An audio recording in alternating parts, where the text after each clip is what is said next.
দেখো বন্ধুরা, আমি ময়দা মাখতে বসে পড়েছি দুয়ারে। এই যে, আর এখন কত বাজে জানো? ঘড়ির কাঁটায় প্রায় 5:30 মতো বাজে। তো সবাই তো খাও তোমরা আলো চালের পিঠে কিংবা সেদ্ধ চালের পিঠে, আর আমি আজকে করব পুরো ময়দার পিঠে, পুর দিয়েই, নারকেলের পুর দিয়েই। তোমরা প্লিজ ভিডিওটা প্রথম থেকে শেষ অবধি দেখবে। চলো, আমি ময়দাটা মেখে নিচ্ছি। প্রথমে লবণ, চিনি দিয়ে আর ময়ন দিয়ে মেখে নিয়েছি, আর হালকা হালকা করে জল দিয়ে মেখে নিচ্ছি, দেখতে পাচ্ছ। আর চলো গাইস, সকলে কেমন আছো? আশা করি সকলে খুব ভালো আছো, সুস্থ আছো। আমিও খুব ভালো আছি। তো তোমরা ভালো থাকলেই আমরাও ভালো থাকবো। আর যেখান থেকে আমার ব্লগটা দেখছো, সকলকে সবসময়ের জন্য ওয়েলকাম বন্ধুরা। আর অনুরোধ রইল পুরো ব্লগটা জুড়ে থাকার জন্য। চলো, তো পুরো ভিডিওটা দেখো প্রথম থেকে শেষ অবধি। চলো, ভালো লাগবে। দেখো কীভাবে মাখছি। তো আমার একটা ডো তৈরি করে ফেলেছি, দেখতে পাচ্ছ। এই যে মেখে নিয়েছি।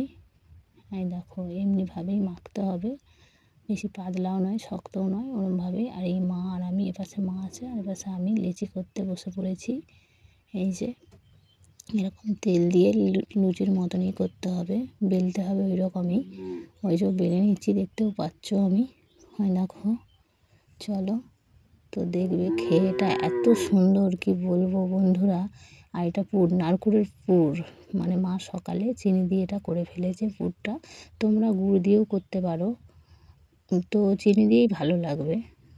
দেখো কিভাবে আমি করছি। ওটাও হাতে করে বেশি ভালো করে না মুড়লে না খুলে যাবে ভাজতে ভাজতে, জানো বন্ধুরা। এটা অবশ্য তেলে ভাজতে হবে, ভাজতে ভাজতে খুলে যাবে।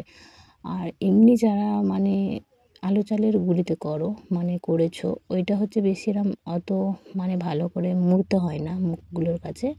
আর এইটা মুখের কাছে ঠিক ভালোভাবে মুড়ে দিতে হবে। ময়দা তো যত মুড়ছি তত খুলেই যাচ্ছে। ওই জন্য দেখো বেশি করে একবারে মুড়ে নিচ্ছি আমি ভালোভাবে, না মুড়লে তো হবে না। আর এরকম এটাও নারকেলের পুর দিয়ে দিচ্ছি, আর একইভাবে ওরকমই মুড়ে নেবো। আর জল দেয় কি জানি না, আমি ওটা ফার্স্ট টাইম করছি। আমি আবার ওই ছোটো একটা কড়াতে জল নিয়ে নিয়েছি, ওটা জলে একটু করে হাত দিচ্ছি, আঙুলে লাগাচ্ছি আর দিচ্ছি। তো এরকম করেই আমি সবগুলো করব। চলো তোমরা দেখো। আর কি বলো তো বন্ধুরা, এই পিঠেটা মানে এত সুস্বাদু, এত সুন্দর খাওয়া। তোমরা বৈকালেও অল্প করে এরম বানিয়ে খেতে পারো, কিংবা তোমরা সন্ধ্যেতেও বানিয়ে খেতে পারো। মানে সব সময় মজাদার খুব, মানে সুন্দর। কি বলবো, না খেলে তো বিশ্বাস করবেই না, খেয়ে দেখলে তবেই বুঝতে পারবে। আর এটা একটু খাটনিও আছে, এরকম বেলতে হবে, বেলে এরম পুর দিতে হবে। খাটনি বলা ভুল, খেতে গেলে তো কষ্ট করতেই হবে, তাই না বলো। এটা আমরা অনেক দিন ধরেই কাবো কাবো করছিলাম, মানে টাইমের জন্যে হচ্ছে না, জানো।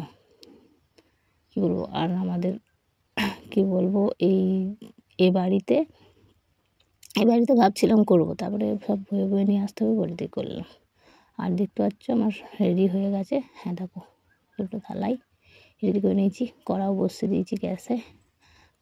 হ্যাঁ দেখো, কড়াটা তেতেও গেছে, তেলও ঢেলে দিচ্ছি। চলো, সাদা তেলে ভাজলে ভালো লাগে দেখতে, লাল তেলেও অবশ্য ভাজে, সর্ষের তেলেও, তোমরা সর্ষের তেলেও ভাজতে পারো। আমি তো সাদা তেলেই ভাজছি। তো তেলটা হালকা গরম হয়ে গেছে, একটা প্রায় দিয়ে দিয়েছি, দেখছি প্রথমে। তারপর তেলটা গরম হয়ে গেছে, আমি দিয়ে দিয়েছি। হয় দেখো, দেখতে পাচ্ছ। তো এইভাবেই, এই যে উল্টে পাল্টে এরকম করেই ভাজতে হবে এটা, এরমভাবেই ভাজতে হবে, জানো বন্ধুরা। তো লাল লাল করে এরম ভাজতে হবে। হ্যাঁ দেখো, তো আমি দেখতে পাচ্ছ উল্টে পাল্টে এরম ভেজে নিচ্ছি। এই দেখো, তো খুব দেখো, এই দেখো, চলো। তো এরমভাবেই ভাজবে। আমার ভাজা এটা হয়ে গেল ফার্স্ট টাইম। এই দেখো, এটা ভেজে নিয়েছি। আর আটা মানে মাখার গামলিতেই আমি রেখে দিলাম, দেখতেই পেলে। চলো, আমি আবার এক এক করে ছেড়ে নেবো। আর দেখো, আবার দিয়ে দিয়েছি, দেখতে পাচ্ছ। এইভাবেই সমস্তগুলো আমি ভেজে নেবো, জানো তো। চলো, আর আমি এই সন্ধে হয়ে গেছে, জানো বন্ধুরা। মা সন্ধে দিল, আর প্রায় সন্ধেই হয়ে গেছে একবারে, মানে অন্ধকার এখানটাতে। আমি তো লাইট জ্বালিয়েছি, আর ফোনেরও লাইট জ্বালিয়েছি, আর টর্চও আছে ওই পাশে, নাহলে তোমরাকে তো দেখাতে পারবো না। আর কত সুন্দর দেখো বন্ধুরা, ভেতরটা পুরটা সাদা লাগছে, খুব সুন্দর। আর খেতেও খুব সুন্দর হয়েছে জিনিসটা, খুব সুন্দর। আটারও হবে, তো ময়দারটাই বেশি ভালো লাগে আটার চাইতে, তাই না বন্ধুরা বলো? চলো, তো এরকম করে এগুলোও ভেজে নিচ্ছি। আর দেখো এগুলো হয়ে গেছে, তুলে নিচ্ছি আবারও আমি। দেখো, তো এইভাবে সমস্তগুলো ভাজবে। আমার আর বেশি নেই, হয়তো 4টে মনে হয় আছে। চলো এগুলো ভেজে নিই, ব্যাস খুব ভালো লাগবে। এই যে দেখো রেডি। চলো গাইস।